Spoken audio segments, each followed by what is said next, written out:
Hey guys, it's me here. Welcome back to the Hot Books review. So guess what?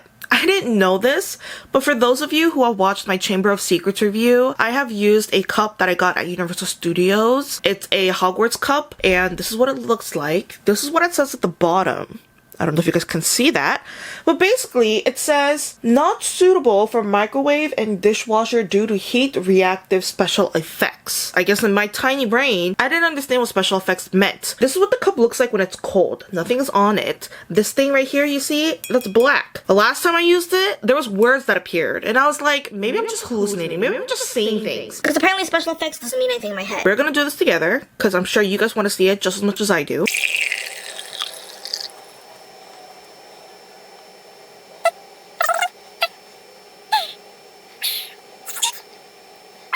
I added a little bit of more hot water and I made my coffee.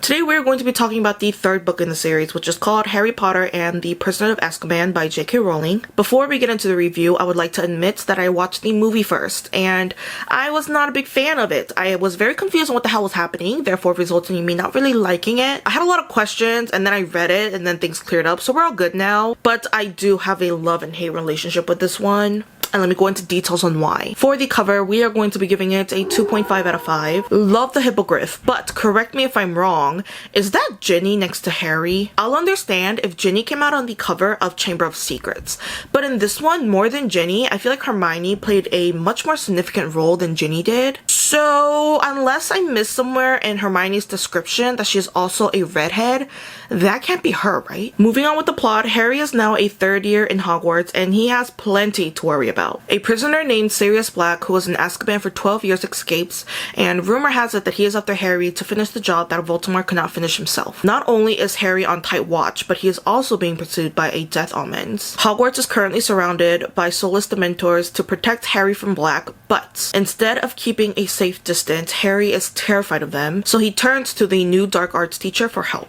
Living behind the walls of Hogwarts and with protection around the clock, things seemed to be safe, but little did they know that there was a traitor living in Hogwarts. I had mixed opinions about this one. I wouldn't say it's bad, more like confusing. Compared to the first two, I did have a bit more of a struggle getting through it for some reason. Once I finished and had time to process the story, it's actually really good. We're starting to slowly grow our world build outside of Diagon Alley in Hogwarts, which is really exciting. My favorite part about the whole book was how it ended. I was really happy and it made me really warm inside, which makes me give the plot a 4.5 out of 5. There's a lot of depth to the story, and we also meet a lot of new characters that are going to be very significant in the future books, which leads us to the next rating, which I'm going to be giving characters a 5.5 out of 5. I feel like we finally get to see some emotions out of Harry, Ron, and Hermione. Now that they're a little bit more older, I love seeing them stand up for themselves to the teachers, especially to their peers. I mentioned before that there's a lot of new characters that are going to be making reappearances throughout the series, so keep an eye out for Professor Lupin,